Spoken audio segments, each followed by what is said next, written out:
A former WWE World Champion looks set to leave the company, and we have a major update on the future of All Elite Wrestling television. But first, one of the top stars of New Japan Pro Wrestling is now technically a free agent, as according to a fresh report from Fightful Select, former Never Openweight champion Tama Tonga is currently working without a deal. This after his contract expired in recent weeks. On top of this, Fightful would also reveal some more information on reported interest from WWE in acquiring his services, something that has been put on hold, at least for now, and the report notes. We'd reported back in January that WWE had interest in Tama Tonga, to the point that there were some tentative creative plans pitched for him. However, since then, we'd learned that he'd been a victim of the unofficial hiring freeze, and WWE had not maintained contact with him. However, we've heard that WWE higher-ups did continue interest in Tama. The hiring freeze that's currently in place appears to be linked to the announcement that WWE is being sold to the Endeavor Group, as despite a flurry of main roster signings in late 2022, there has yet to be any in 2023 as of this recording. Earlier this week, Tonga would drop his Never Openweight Championship to new Bullet Club leader David Finlay at the Wrestling Dontaku event in pretty convincing fashion, with Finlay hitting his finisher multiple times, teasing a pinfall after each, before letting his opponent out before continuing the punishment. Whether the brutal ending to the match is a way of writing him off remains to be seen, although the status of Tama Tonga is one to watch as we move forward. And speaking of New Japan Pro Wrestling, the promotion's American liaison, Rocky Romero, would appear on Comedy Store Wrestling this week, where he would discuss the possibility of WWE superstars appearing for the promotion via the proverbial forbidden door. One name Romero discussed was former Royal Rumble winner Shinsuke Nakamura, who made his name in NJPW, becoming a megastar in his home country. Rocky feels that a temporary jump could be beneficial for all parties and said, "I would love to see Nakamura come back to New Japan and do some really cool matches. We got some big ones. He got to work with Okada and so many great matches with Tanahashi, but he is somebody who is so important to New Japan and history that him coming back just for the fans would be massive. I would love to see him." He kind of disappeared from TV for a little bit. Him coming back and doing a couple matches would be good for him to get people really excited about him and his character, and also wanting to give back to our fans who have been so loyal over the past few years. Romero would then go on to discuss another WWE star that made a name for himself in Japan, Finn Balor, who was the original leader of the Bullet Club under the name Prince Devitt. He would even reveal that Balor himself is interested in such a possible excursion to New Japan and said,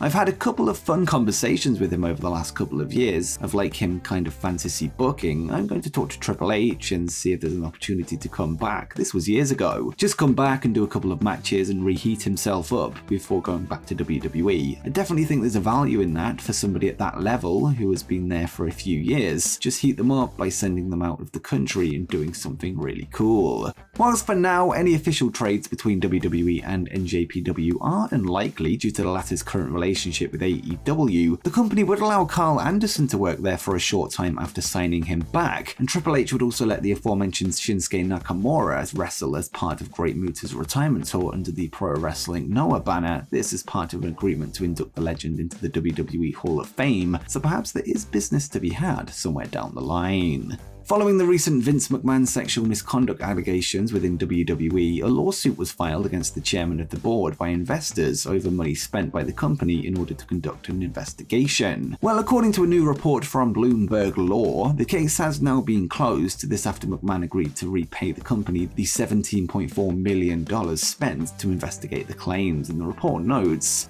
Vince McMahon is free from investor litigation in Delaware over his surprise return to the WWE Inc. board amid horrifying sexual assault and hush money allegations. Shareholders leading the consolidated lawsuit agreed to drop it Wednesday, saying their claim became moot when McMahon agreed in late March to repay $17.4 million the company racked up investigating him. Vice Chancellor J. Travis Laster granted the motion the same day.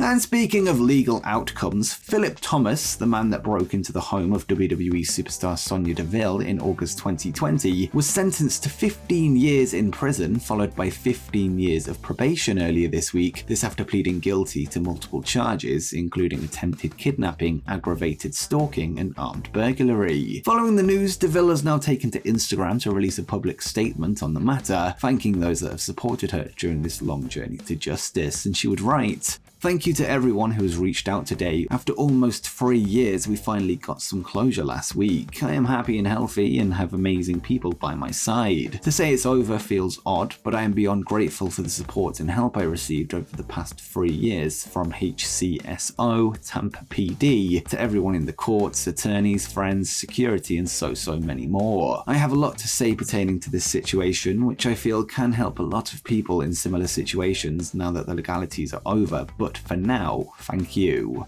On August 27th, All Elite Wrestling will present the All In event from Wembley Stadium in London, England, with the company having sold 50,000 tickets by the end of the pre-sale this week, with general sale tickets being released this morning, UK time. Ahead of the show, England's own Saraya would speak with the BBC ahead of her homecoming, where she was asked about the ever-divisive CM Punk, somebody who is highly likely to be featured as part of All In. Saraya would give her thoughts on the former AEW World Champion, adding herself to the growing list of names in favor of his return, and she would note, "I said this before with Punk, he's always been an absolute sweetheart to me. He's been very helpful, given a lot of advice over the years since basically near the beginning of when I was in WWE. And then coming into AEW, he had reached out to me and it's just like, if you need anything, you know, he's just really awesome." Saraya would then be asked about the animosity backstage following the events of AEW All Out, where Punk would be involved in a real-life brawl with the Elite, and noted that common ground needs to be found, and she would say, "I feel like, you know, if people don't like each other, like, you have to find that common ground in a professional setting. I've never let my personal feelings get in the way of business at the end of the day."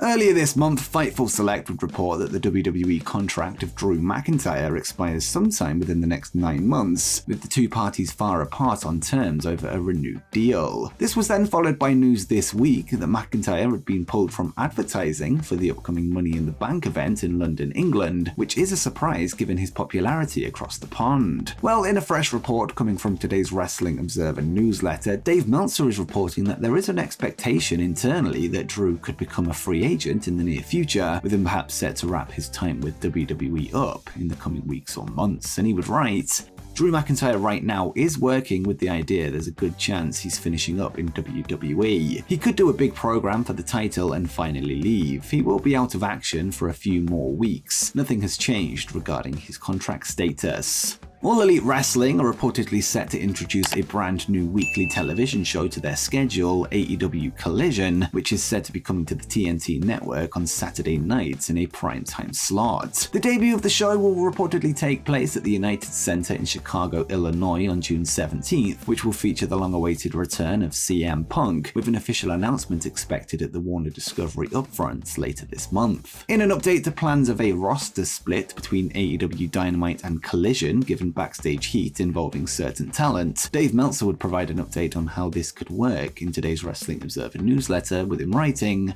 "The updated plan, and this will possibly change a few times, is that there will be less of a hard roster split as previously told to people who do know about it. The thought is that the split will not be hard at all with the women, as they don't believe there is enough star power to do a hard split." Regarding CM Punk's involvement with AEW Collision and a proposed roster split, it was noted that those with unresolved issues with the straight-edge superstar will be kept separate, although there will be times where he also appears on AEW's Wednesday show as well, and Meltzer would say, "Punk will be the star of Collision most weeks, but he will be on Dynamite at times when needed. Those with unresolved issues with Punk would be on Collision the week he's on Dynamite. The idea is to get people to resolve issues, but that hasn't happened yet, nor has there been any notable progress." It was also noted that all this is still up in the air and being figured out in real time, and nothing is final, but this could be how it ends up happening.